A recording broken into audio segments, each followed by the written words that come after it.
Thank you. Appreciate President Setterfield's appointment and her faith in me to execute this position as a special representative on political prisoners. And I take it very seriously and have been working at it regularly, notifying through posts on social media and press releases and calling on governments to release political prisoners. Unfortunately, as this role is becoming more and more significant, as we have more and more political prisoners, Russia has taken positions to arrest almost anybody that speaks out against the war, or calls the war a war rather than a special military operation. Our friend, Vladimir Kara-Murza, has been in jail for several months and probably be there for many, many years or until Putin dies. He went back to Russia. I tried to encourage him not to go back. He'd twice been poisoned. Was lucky to survive. And he, as many will remember, worked with us on our presentation on Nemtsov's assassination at the OSCE. And he went back because he said, I'm a Russian politician and a Russian patriot, and I refuse to leave my country. I want to see my country be free, and I'm best being there and advocating. And he did that, and he was arrested. He's also said that the worst thing that can happen to a political dissident is to be forgotten. And I will not let him be forgotten or other political dissidents. Vladimir's picture from the newspapers, Washington Post, is on my front door. And we constantly remind people of Vladimir's position, situation, and heroism and greatness, as well as Navalny. Recently, the Russians arrested a former mayor, Yevgeny Roitsman.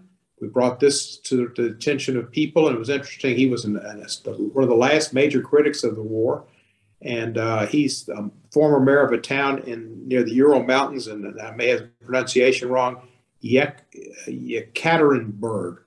Ironically, the city where Brittany Griner played basketball, and she's in essence a political prisoner, a hostage taken by Russia.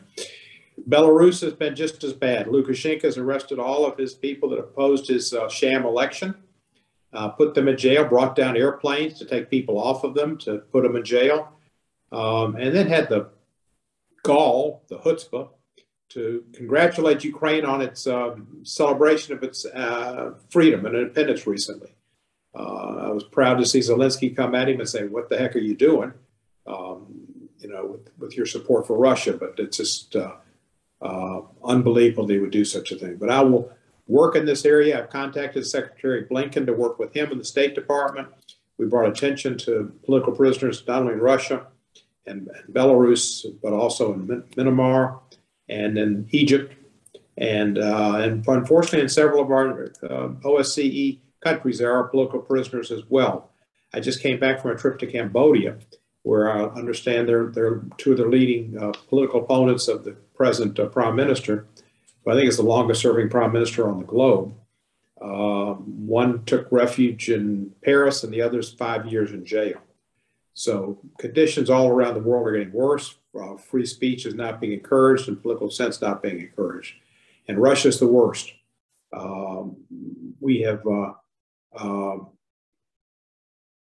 We've heard about what Russia's done. We all know what Russia's doing, and it's horrific every day to see what the Ukrainians are subject to.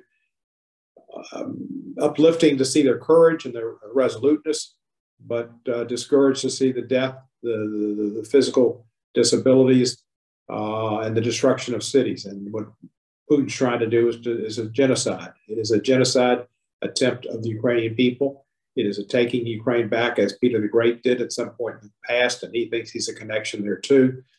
And before you know it, he'll be in the Baltics if he can. And Estonia, Lithuania, Latvia, all at risk.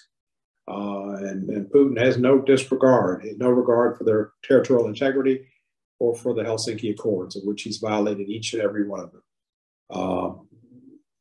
So I appreciate the opportunity to represent political prisoners. It was Vladimir who came to me at one point and asked me if I would accept this position if it was offered. And I believe after he went back and was arrested again, that he was basically asking me to look out for all political prisoners, but him as well. And I take this as a personal charge as well as an overall charge from President Setterfield for political prisoners of all persuasions in all countries. So the OSCE participating states will join me in ensuring those in prison for political activism are never forgotten and denouncing political imprisonment across the OSCE.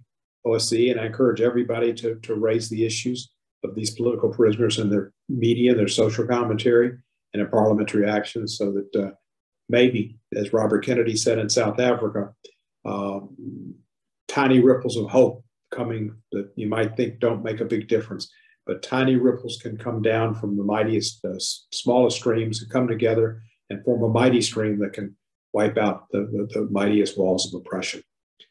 He said this in Cape Town in the 60s, and I'm going to try to do what I can. And I yield back the balance of my time. And thank you again.